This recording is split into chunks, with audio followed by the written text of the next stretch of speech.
You make the final payment. No confetti. No email from the bank congratulating you. Just a number that drops to zero, and a screen that looks almost disappointingly ordinary.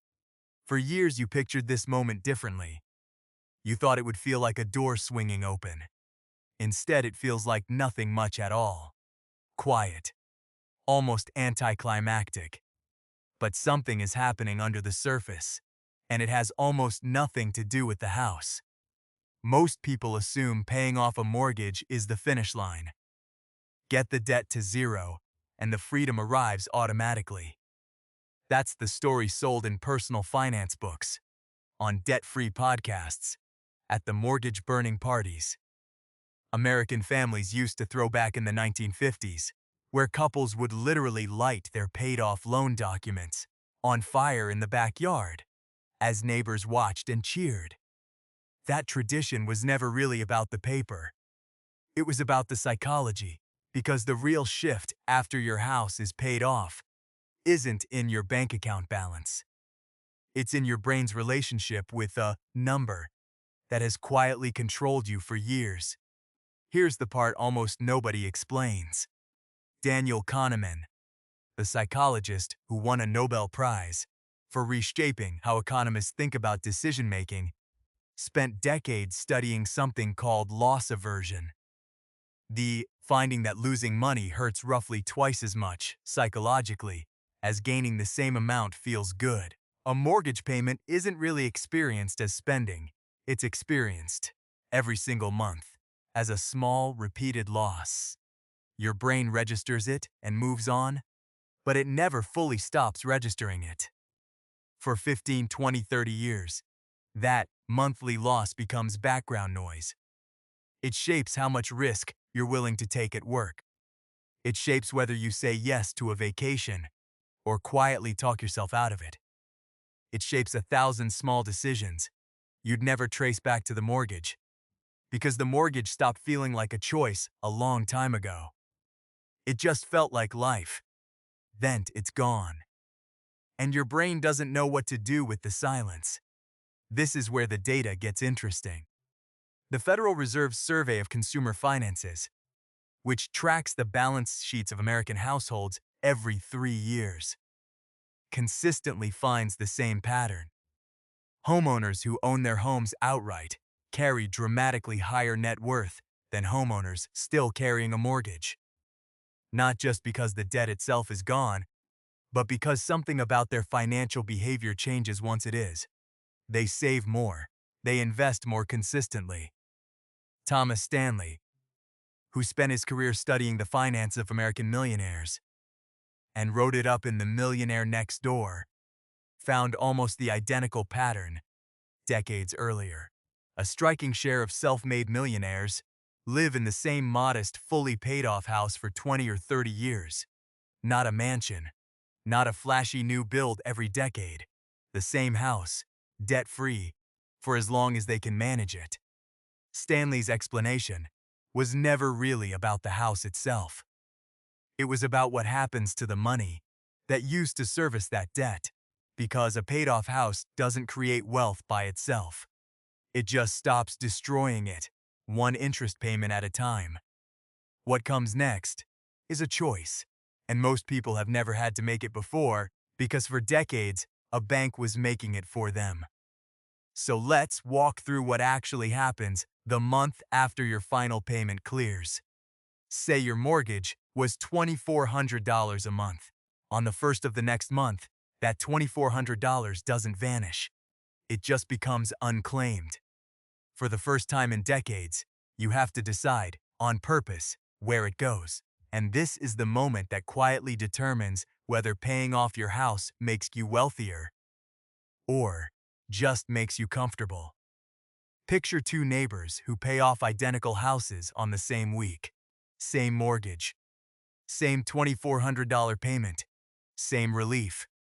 One of them opens a brokerage account the following Monday and sets up an automatic transfer for the exact same amount on the exact same day of the month the mortgage used to draft.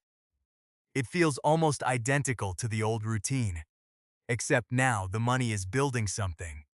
instead of retiring something. The other neighbor means to do the same thing eventually, but there's no due date pressuring them, so the decision keeps sliding. A new car replaces the aging one. A kitchen gets renovated. Small upgrades stack quietly, the way they always do when nothing is forcing a choice. 5 years later, one neighbor has an investment account worth well over $100,000. The other has a nicer kitchen, a newer car, and roughly the same net worth they started with. Same house, same income, same starting line. Completely different trajectory, decided entirely by what happened in the weeks after the debt disappeared. There's a name for why the second neighbor's path feels so natural.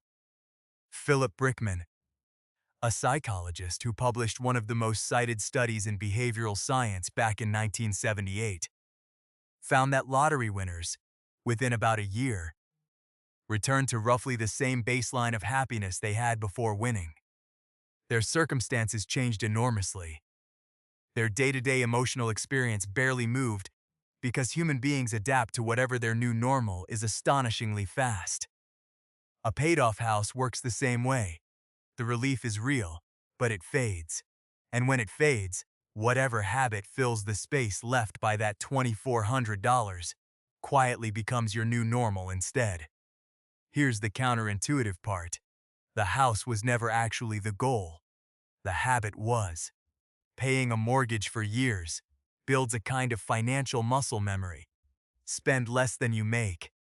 Send a fixed amount somewhere every month, without negotiating with yourself about it. That muscle is the valuable part. The moment the mortgage disappears, most people accidentally let the muscle atrophy right along with the debt. Because nothing is forcing the behavior anymore. The bank isn't calling if you skip a month. Nobody is. So the people who end up wealthier after paying off their house aren't the ones who stop paying anything. They're the ones who keep sending the exact same monthly amount out the door. Just retarget it, from the bank's account to their own. Some open the account before the last mortgage payment even clears, so there's zero gap where the money could quietly disappear into everyday spending. Others treat the freed-up amount as 3 separate, smaller decisions, instead of one big one. Part into retirement, part into a taxable account, part into cash reserves. Because breaking a large number into smaller pieces makes it easier to commit to consistently and harder to spend without noticing. There's a second trap that catches people even after they've made it this far, and it has nothing to do with overspending. It's the pull to borrow against the house again. A home equity line, a cash-out refinance, just this once, to fund a renovation or a business idea or a child's wedding. On paper, the math can make sense. In practice, it quietly resets the exact psychological pattern you just spent decades escaping. The monthly loss, the background pressure, the risk tolerance shrinking, without you noticing why. The house goes from asset back to obligation, and the freedom you work toward becomes conditional again. There's also an identity shift nobody warns you about. For years, part of how you thought about yourself was person paying off a house. It shaped how you talked about money with your spouse, how you explained a tight month to friends, how you justified saying no to things. Take that identity away, and a strange gap opens up, even when the news is good. Some people fill that gap with a new goal immediately. Investing, an early retirement number, a second property. Others don't replace it with anything, and slowly drift back toward whatever spending pattern feels most familiar. Because familiar is comfortable, even when familiar was never actually working in their favor. The people who navigate this well tend to do one simple thing differently. They decide where the freed-up money goes before the final payment clears, not after. They pick the account, set up the transfer, and treat no more mortgage as a switch that gets flipped on one system and off another on the same day. No gap, no month of figuring it out. Because that gap, even a single month of it, is exactly where the habit tends to quietly slip away. Think about what any of this means for you. Specifically, sitting somewhere right now with a mortgage, or a car payment, or any fixed obligation you've been sending out on autopilot for years. The day it disappears will not automatically make you rich. It will hand you a decision you've never had to make before because a bank, a lender, or a loan servicer was always making it for you. What will you do with that first free payment? Will you feel it land? Or will you spend it without ever noticing it arrived?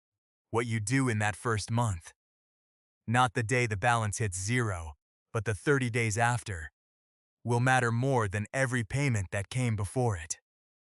You'll make the final payment, no confetti, no email from the bank. But if you're paying attention, that quiet, ordinary moment is the one where your financial life actually begins.